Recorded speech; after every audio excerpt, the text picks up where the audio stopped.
Introduction: the silent enemy, the old bed insulation layout that worked even in unheated rooms. Imagine a world where the cold doesn't just sting your skin, it gnaws straight into your bones. Imagine lying down at night and seeing your own breath turn to ice before it even leaves your lips. Imagine waking to find your water canteen frozen solid beside your pillow, as if the night itself tried to steal every trace of warmth you had left. For most of human history, this wasn't a dramatic survival scene. It was simply everyday life. Welcome to Historia Prime. Tonight, we enter a forgotten battlefield, one fought not with swords or guns, but with physics, instinct, and pure human ingenuity.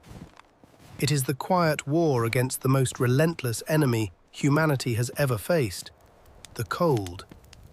Across the Ardennes in World War II and inside the drafty cabins of the American frontier, people endured temperatures so brutal that exposed skin could freeze within minutes. They had no electric blankets, no thermostats, no modern insulation. And yet, they survived. How? Because they understood something we've allowed ourselves to forget. They knew how heat moves. They knew how natural materials behave. And they knew how to build a bed.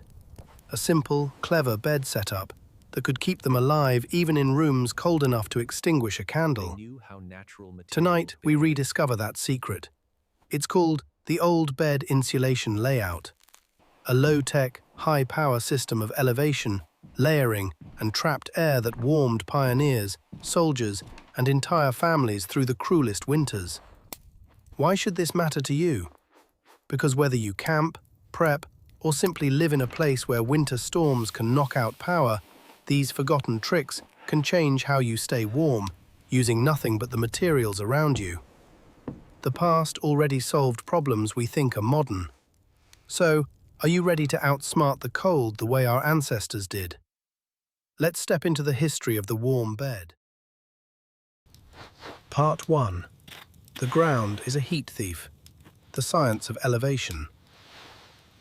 Here is the first rule of survival history, the rule every soldier and every pioneer learned the hard way.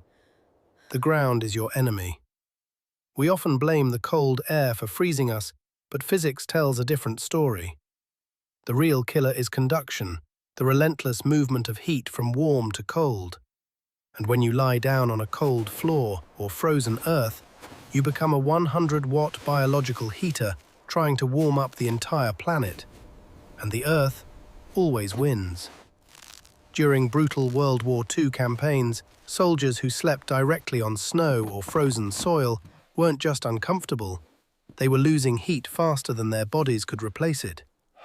Conduction stole more toes, more fingers, and more lives than enemy fire ever did.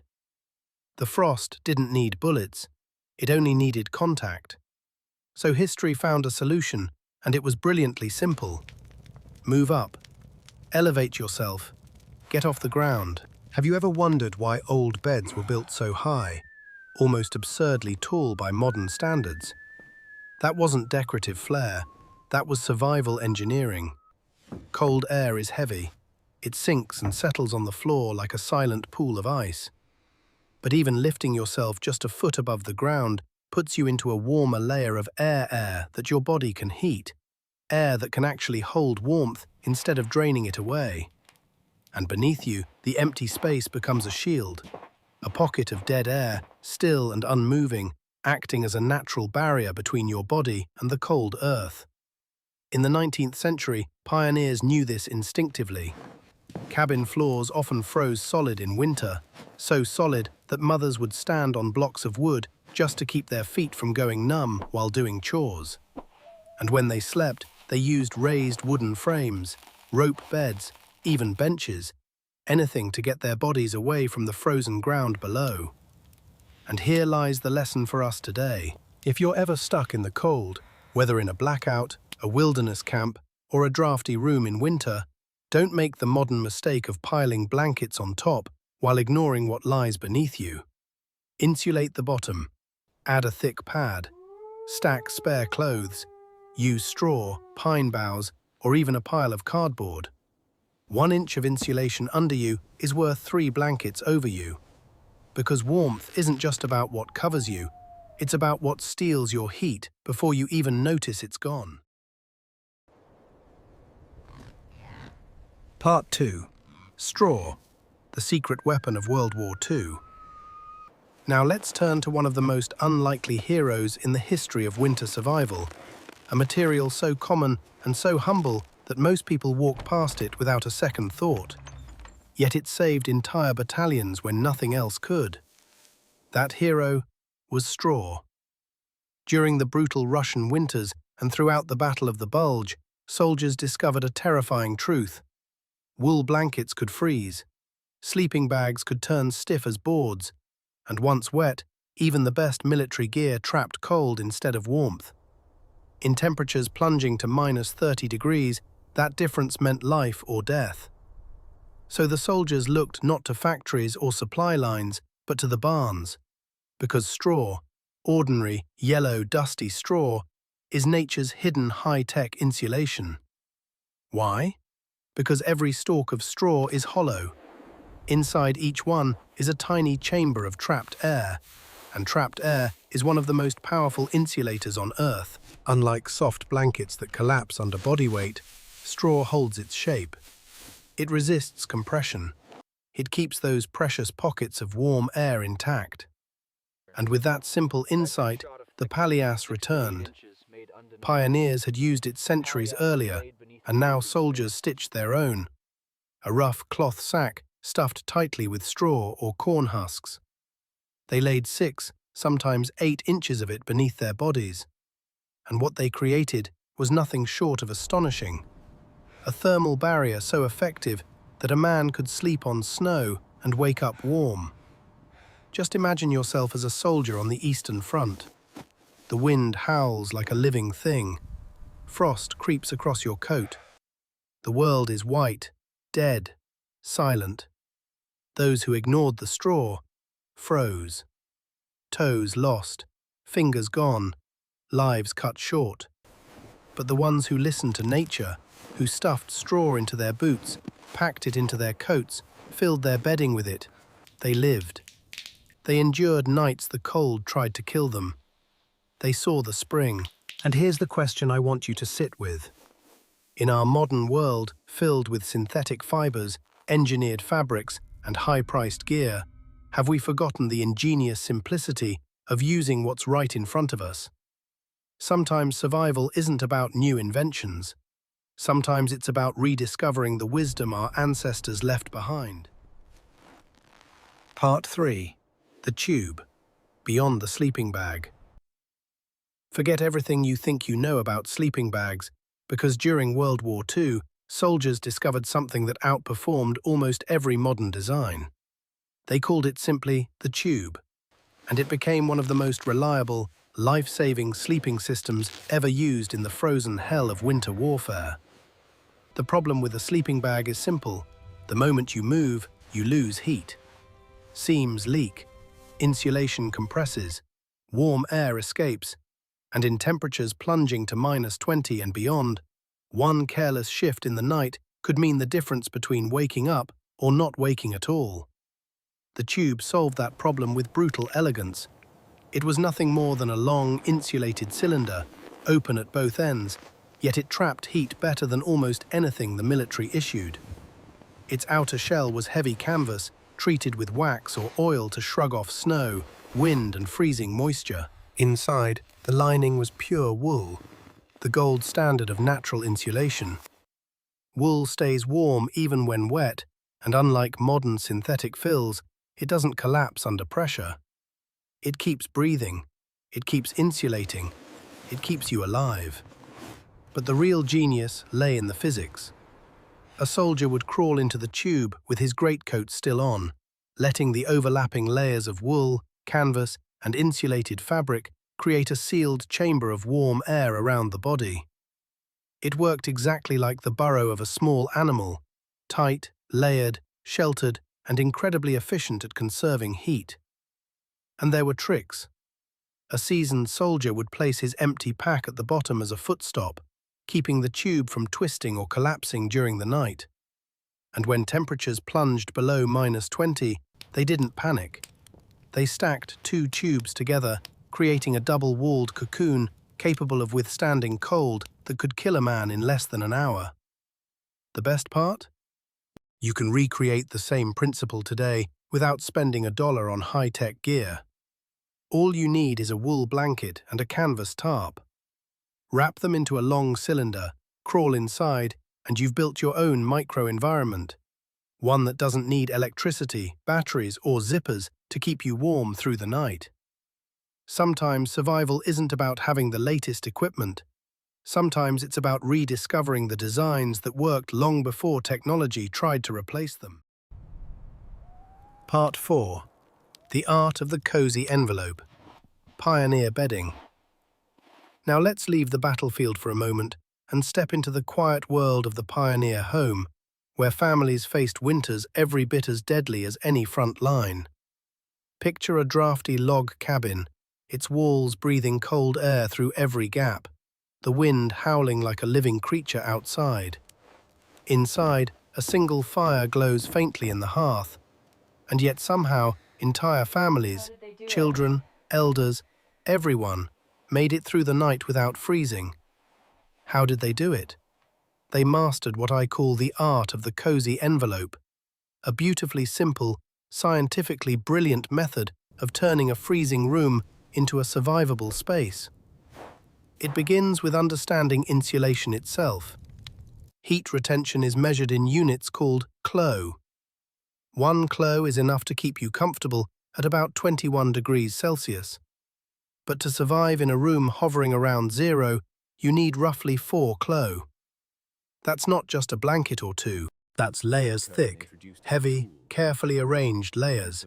Because survival wasn't about being comfortable, it was about not letting the cold steal your life. And so the pioneers invented one of the smartest tools in sleep history, the bed curtain. Whether you were rich or poor, your bed often had fabric draped around it like a tiny tent. This wasn't decoration, and it certainly wasn't luxury. It was physics. By trapping the heat of your own body inside a smaller space, the air within those curtains could rise 5, sometimes 10 degrees warmer than the rest of the cabin. In a world without insulation, that difference was enormous. Next came the heat stones. Before sleep, pioneers would heat bricks or soapstones in the fire, wrap them in cloth, and slide them between the blankets.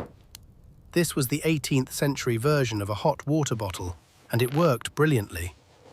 The stone released its heat slowly through the night, keeping the bedding warm long after the fire in the hearth died down. But the true magic came from a final technique, the one soldiers later borrowed and perfected. They called it the envelope. You didn't just pull a blanket over yourself and hope for the best. You tucked the edges deep under the mattress, sealing every side. You created a closed chamber, a cocoon, a pocket of warm air no draft could reach. Because if you leave even a small gap at the neck or the feet, your body heat rises like a chimney, escapes, and the freezing air rushes in to replace it. A perfect envelope keeps that from happening. It traps your warmth. It blocks the drafts. It builds a microclimate that can keep you alive even when the room around you falls to freezing. And that's the genius of pioneer bedding. It wasn't comfort engineering, it was survival engineering. Part 5. Human Radiators, the Power of the Buddy Snuggle. And now we come to the most surprising lesson of all, one that has echoed across armies, frontiers, and centuries. Because sometimes even the best engineering isn't enough. Sometimes the tube isn't enough. Sometimes the straw isn't enough. Sometimes the cold is so relentless that the only thing left, the only thing that saves you, is another human being. This is the power of the human radiator. In the Red Army during World War II, and in pioneer cabins long before that, cuddling wasn't a gesture of affection. It wasn't comfort. It was survival. When the temperature dropped to levels that could kill a person in minutes, people did what biology has trained us to do for thousands of years. They shared heat. Children on the frontier slept 3, sometimes 4 to a bed, their small bodies forming a single pool of warmth under heavy quilts. And soldiers on the Eastern Front, hardened men who faced death daily, understood this truth better than anyone. They'd buddy up. 2 or 3 soldiers would lie together, wrapping coats and blankets around all of them at once, creating a larger, more stable, insulated envelope. They lived because they understood that survival wasn't solitary. And the science backs them up. A resting human body gives off about 100 watts of heat, enough to power a bright light bulb. Put 3 bodies together, sealed within a properly tucked blanket envelope, and suddenly you're not fighting the cold alone. You've created a 300-watt heater, a living furnace, a shared microclimate warm enough to make the difference between waking up in the morning or not waking at all. There's another simple trick the old soldiers used, and it's one most people today forget. If you're cold, don't stay still. Before bed, do a tiny burst of movement, some jumping jacks, a quick set of squats, even just tensing and relaxing your muscles for a minute. That micro-workout preheats your body before you crawl under the covers or into your sleeping tube, and the insulation will trap that warmth instead of letting it drain away. These lessons are ancient, but they're powerful, because in the end, the cold doesn't care about pride or comfort or personal space. It only cares about physics. And physics says, when all else fails, people survive by staying warm together. Conclusion. Lessons for the modern world. What the old bed insulation layout still teaches us. So now that we've walked through the frozen trenches, stepped inside the drafty cabins, and crawled into the sleeping tubes of soldiers and pioneers, what exactly have we learned from these cold, hard pages of history? We've learned that the old bed insulation layout was never about comfort or luxury. It was never about having the newest gear or the thickest blanket. It was always about engineering, the quiet, clever kind that understands how heat moves, how the body behaves, and how nature can either steal warmth from you or protect it. We learned that if you want to survive the cold, you must first escape the cold pool that settles on the floor. Elevation isn't style, it's survival. We learned that insulating the bottom matters more than stacking layer after layer on top, because the ground is the great heat thief. We learned that hollow fibers like straw and wool trap air better than most modern materials ever will, turning a simple bed into a powerful heat retention system. And we learned the importance of sealing the envelope, closing every gap, every draft, every tiny chimney where your warmth could leak away into the night. And now here we are, living in a world of thermostats, smart homes, electric blankets, and climate-controlled bedrooms. And yet, when the power goes out, when the temperature drops, when nature decides to remind us who's really in charge, we suddenly discover how fragile we've become. We've turned ourselves into thermal sieves, leaking heat without even realizing it, forgetting that our ancestors mastered what we now overlook. But the next time winter knocks out the grid, or you're far from home on a cold night in the wild, remember the wisdom carved into the past. Remember the soldiers of World War II who turned canvas and wool into a lifeline. Remember the pioneers who heated stones, tucked their blankets tight, and built tiny warm worlds inside freezing rooms. They didn't just survive the cold, they mastered it. And if they could do it with straw, wool, and instinct, then so can you. This is Historia Prime, keeping the old knowledge alive so you can face the world with confidence instead of fear. If these survival secrets gave you something valuable, something practical, hit that subscribe button and share this with someone who loves history, adventure, or simply being prepared.